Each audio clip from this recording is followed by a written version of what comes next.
안녕하세요. 우리의 전통과 예절, 그 뿌리를 알아보는 천국의 니캉네캉입니다. 우리나라에는 여러 종류의 성씨가 있고 이를 본관별로 구분하면 더 다양한 본관 성씨가 있다고 하죠. 그래서 오늘은 우리나라 이 본관 성씨 중에 두 번째로 많다는 본관 성씨인 밀양박씨, 그 밀양박씨 시조의 유래와 분파, 특징, 그리고 역대 주요 인물 등에 대해서 한번 알아보겠습니다. 아직까지 이 채널의 구독자가 아니시라면 지금 바로 구독, 좋아요, 알림 설정 꼭 부탁합니다. 여러분, 우리나라 성씨라면 김이박 이렇게 생각하는 분들이 많은데요. 그래서 우리나라에서 가장 많은 본관 성씨가 김의 김씨라고 했으면 2위는 이씨가 나와야 하는데 왜 밀양박씨가 2위일까요? 그 이유는 다름이 아니고 이씨는 전주이씨, 경주이씨 등 인구가 많은 성씨가 본관별로 나눠 있지만 밀양박씨는 박씨 인구의 78%를 차지할 만큼 박씨 인구의 대부분을 차지하고 있기 때문이죠. 오늘 소개드리는 밀양박씨는 경상남도 밀양시를 본관으로 하는 한국의 본관 성씨로서 김의 김씨에 이어 두 번째로 많은 본관 성씨로 가장 최근 통계청에서 조사한 인구조사 결과 310만 3,942명으로 집계되었죠. 이시성의 최대 본관인 전주이시보다도 더 많다는 점이 특징인데요. 본관 성씨 순위로는 김의 김씨, 밀양박씨, 전주이씨 이런 순서가 되는 거죠. 그럼 밀양박씨의 시조와 그 유래에 대해서 한번 알아볼까요? 우선 밀양박씨를 포함한 대부분의 박씨는 신라 건국자인 박역것의 후손들이라고 할 수 있습니다. 초창기 신라, 그러니까 스라벌 육촌 백성들의 지도자로 선출된 박역것에는 신라 시대 내내 신라인들의 시조로 숭상되어 왔는데요. 훗날 검척 전설이 생기고 김석시 왕들이 혁거세를 시조로 하여 신궁에서 제사를 지낸 것은 그것을 잘 뒷받침해주고 있잖아요. 또 조선시대에는 왕실에서 주관하여 세종 때 경주 숭덕전을 세워 이를 이어왔고요. 임진왜란 이후에는 박씨 선비들이, 현재는 오능보존회 등의 단체들이 해마다 봄이나 가을에 모여 혁거세를 위한 제사를 지내오고 있다고 합니다. 박씨는 신라 초기에는 7명, 후기에 3명, 총 10명의 국왕을 배출하였고요.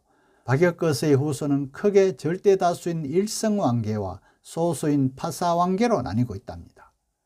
밀양박씨는 그중 일성왕계로 분류되고요. 경명왕의 제1왕자인 30세 밀성대군 박은침을 시조로 한대요. 그러니까 박은침은 밀양박씨는 물론 반남박씨들의 공동 시조가 된답니다. 밀양박씨는 밀성대군을 시조로 한다는 점에서 밀성박씨라고도 하죠. 고려 개국 시점에 밀성대군이 아버지 경명왕으로부터 분봉받은 것으로 추정되는 밀양과 경주시 일부 등 영남에 기반을 둔 신라의 유력 호족 중에 하나였고요. 밀성대군의 아들 박욱이 긴 제도로 사만백상공도 대장군으로 고려 조정에 출사해서 개경에 진출했답니다. 박욱의 7대손 박원부는 고려의 황금기였던 문종 치세의 태사중서령을 역임하고 문화시중에 올라 당시 최충등과 함께 명제상 반열에 올랐답니다. 이후에는 자복야 박은인, 밀직부사 박양문, 판도판서 박채닉, 삼사자윤 박을제, 도평의사사 박은상 등등이 있는데요. 이는 고려 역사에서 가장 태평성대에 주요 관직의 후손들이 이름을 올림으로써 이름이 있는 문볼 귀족이 되었답니다. 비록 권신이나 왕비를 배출 중앙정계에서 강한 권력을 휘두르거나 재상지종 가문은 아니었죠. 그러나 개경에서 가까운 경기, 폐서 일대에 기반을 둔 유력 문벌 귀족들에 비해 결코 떨어지는 집안은 아니었답니다. 중국인의 관점에서는 송나라 책인 고려도경에도 이들이 언급될 정도로 영남 기반의 실력이 있는 문벌 귀족 집안이었다네요.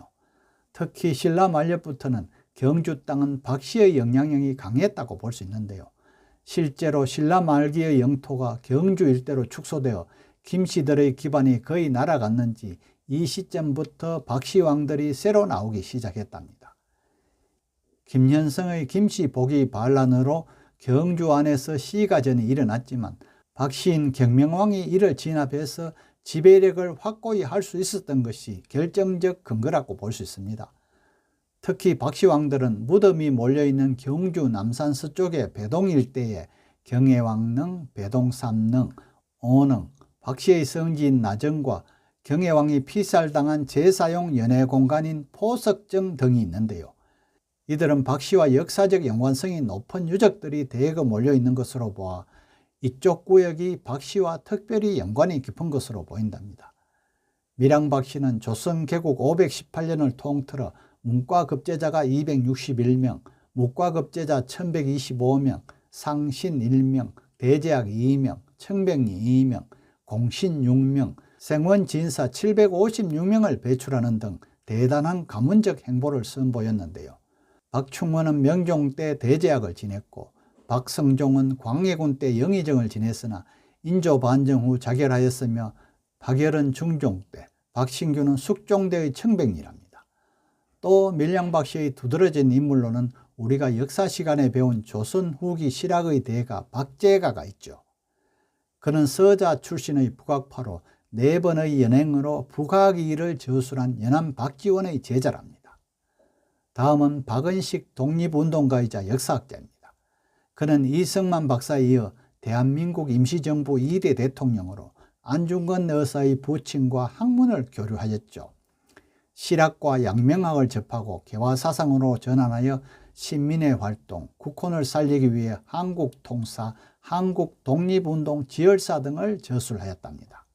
그 외 원불교 창시자인 박중빈, 박두병 두산그룹 초대 회장, 박태준 포항제철 창립자이자 전 국무총리, 박병규 혜태그룹 창업자, 박경리 소설가와 박지성 축구선수 있죠. 또 사이라고 불리는 박재상 등이 있답니다.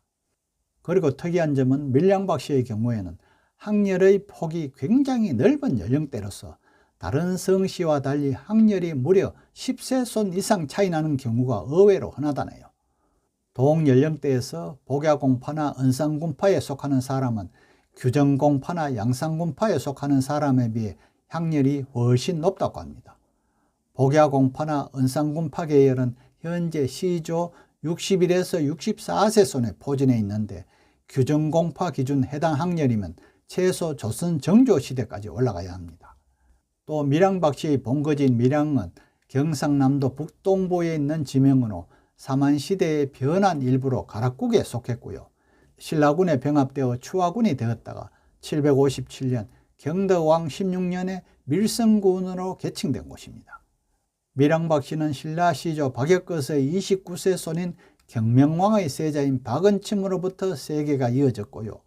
경명왕의 첫째 왕자 박은침이 밀성대군에 봉해진 연유에서 본관을 밀양으로 하게 되었답니다.